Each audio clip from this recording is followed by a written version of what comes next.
नमस्कार दोस्तों, मेरे धर्मा चैनल में आप सभी का स्वागत है। दोस्तों, आज बाय गॉड ग्रेस मैंने एक ये नया चैनल स्टार्ट किया है और उस परम पिता परमात्मा से मैं दुआ मांगती हूँ कि वो मुझे आशीर्वाद दें और मेरे मुख से कुछ अच्छी ज्ञान की बातें निकलें जो मैं आप तक पहुंचा सकूं। सरस्वती माँ, मैं आपकी वंदना करती हूँ। हे गुरुदेव, मैं आपकी वंदना करती हूँ। हे परम पिता परमात्मा, मैं आपसे शक्ति मांगती हूँ, बुद्धि मांगती हूँ, ताकि मैं अपने दर्शकों को रोज़ नित नया ज्ञान से अवगत करा सकूं। दोस्तों, तो आज बात कर लेते हैं कुछ जीवात्मा और परमात्मा की। क्या है ये जीव, क्या है जीवात्मा और क्या है परमात्मा? जीव, अगर हम वैदिक ज्ञान के अनुसार जीव और जीवात्मा को देखें और परमात्मा को देखें तो हम इसे कुंडली के आत्मा को कुंडली के पहले घर से और जीवात्मा को कुंडली के 5वें घर से और परमात्मा को कुंडली के 9वें घर से प्रदर्शित करते हैं। हालांकि ये एस्ट्रोलॉजी का चैनल कम और धर्म का ज़्यादा है, लेकिन किसी भी धर्म की पूर्ति या किसी भी ज्ञान की पूर्ति वेदों के ज्ञान के बिना या ज्योतिष ज्ञान के बिना पूरी नहीं होती। तो जहाँ मैं ज़रूरत समझूंगी वहाँ मैं इसको ज्योतिष ज्ञान के साथ भी रिलेट करती जाऊंगी। जीव यानी कि हम, अहम। जीव आत्मा, जब जीव के साथ आत्मा जुड़ जाती है तो दर्शकों जीवात्मा बन जाती है। जीव क्या है? हमारा शरीर, जो कि 5 तत्वों से मिलकर, ये सभी जानते हैं, बना है, जैसे कि अग्नि, जल, पृथ्वी, वायु और आकाश।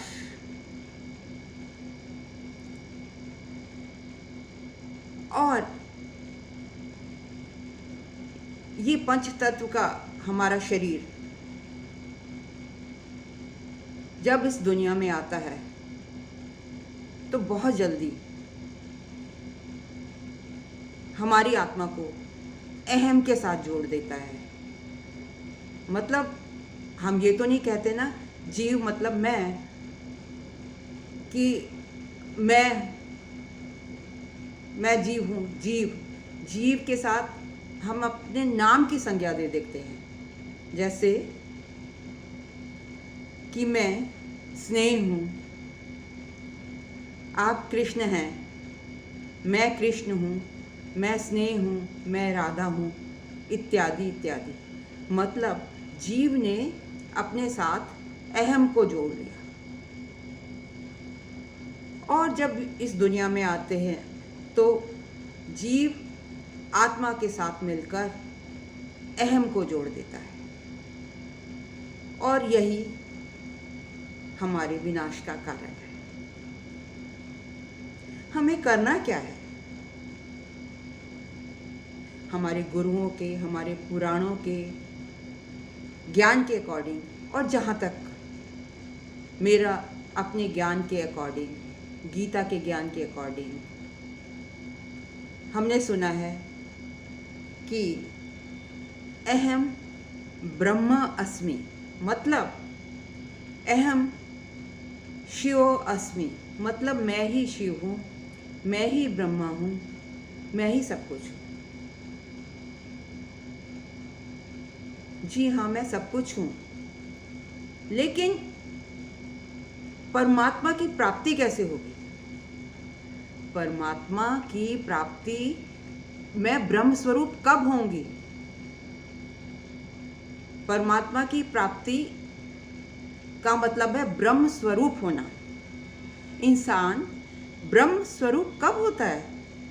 इंसान ब्रह्म स्वरूप होने के लिए इंसान को अपने अहम को त्यागना पड़ता है, क्योंकि ये जो हमारा अहम है, इसी से सारी दुख दर्द विपत्तियां उत्पन्न होती हैं।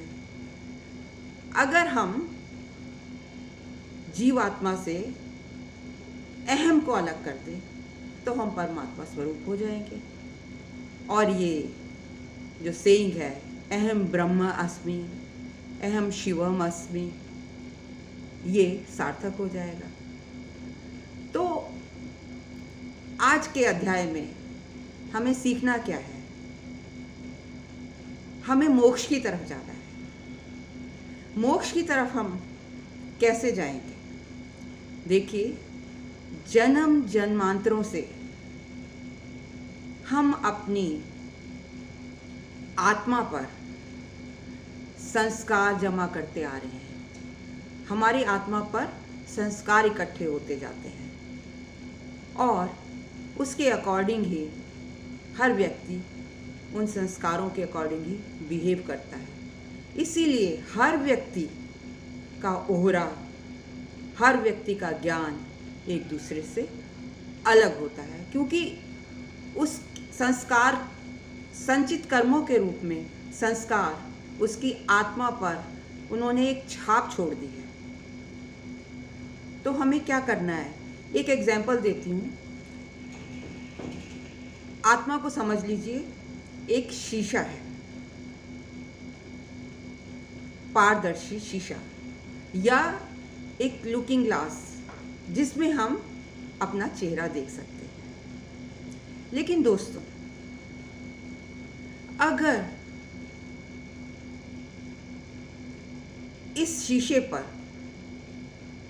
पाप रूपी, बुरे कर्म रूपी धूल जमती चली जाए तो क्या होगा?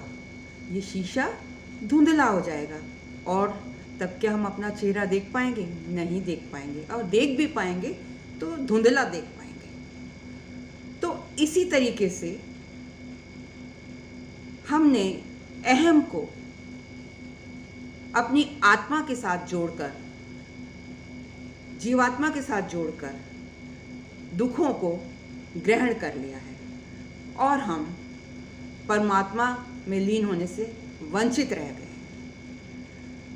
तो दोस्तों, अगर आप मोक्ष की प्राप्ति करना चाहते हैं तो सिर्फ एक छोटा सा कार्य करना है कि आप अपने से अहम को अलग कर दीजिए।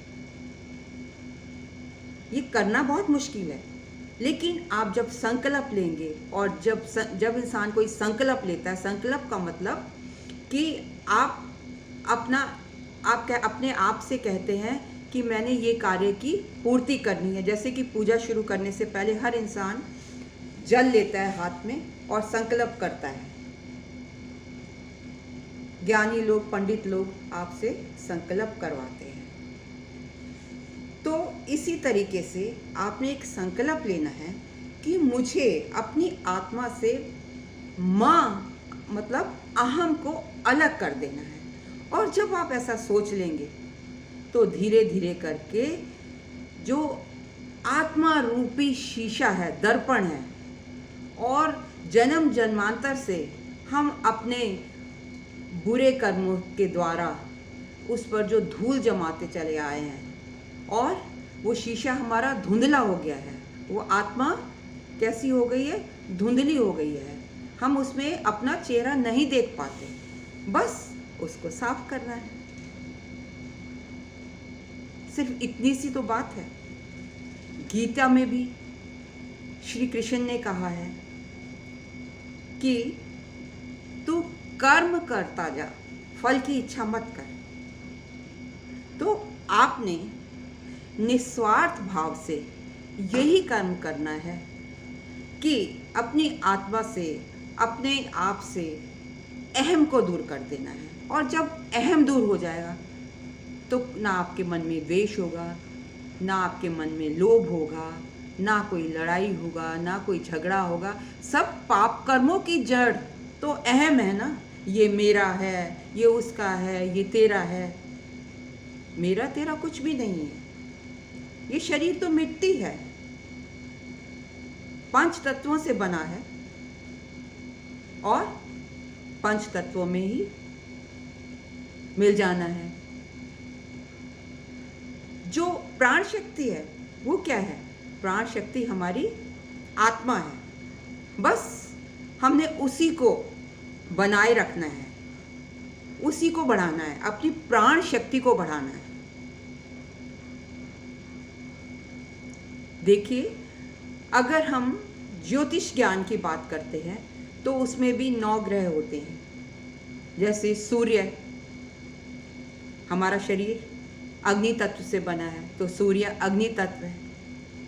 चंद्रमा जल तत्व है और ऑक्सीजन या और अदर गैसेस वायु तत्व है। पृथ्वी तत्व जिस पर हम विचरण करते हैं और आकाश तत्व चांद, तारे, ग्रह इत्यादि जिनका हमारे शरीर पर इफेक्ट पड़ता है। तो ऋषि मुनि अपने ज्ञान के द्वारा उन्होंने बताया कि ये जो हमारा शरीर है ये ग्रहों से इफेक्टेड है, 5 तत्वों से बना हुआ है और हमें 5 तत्व में ही विलीन हो जाना है। ईश्वर हमें जब पैदा करता है तो हमें क्या कहकर भेजता है? ईश्वर हमसे ये चाहता है कि जैसा साफ सुथरा मैंने आपको भेजा उसी तरह निर्मल काया, निर्मल शरीर, काया तो यहीं रह जानी है, निर्मल आत्मा लेकर आप वापस आइए। आप वैकुंठ धाम जाएंगे, प्रभु आपको खुद लेने आएंगे।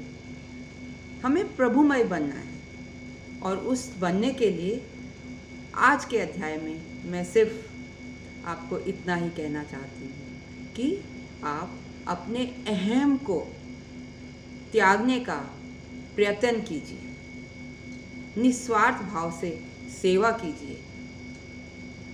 जो भी सेवा करें वो प्रभु को अर्पण कर दें, अपने ऊपर कुछ ना लें कि मैंने किया है। जब हम कोई बात अपने पर लेते हैं तो तभी तो मुश्किलों में पड़ जाते हैं और हम में इतनी शक्ति नहीं जब तक हम अहम को नहीं छोड़ेंगे। शक्ति आ सकती है, कब आएगी? अहम को छोड़ने पर। इसीलिए गीता के ज्ञान के अकॉर्डिंग कर्म किए जा और प्रभु पर छोड़ दो, उसके शरणागत हो जाओ। गीता का ज्ञान कहता है कि कर्म सर्वोपरि है।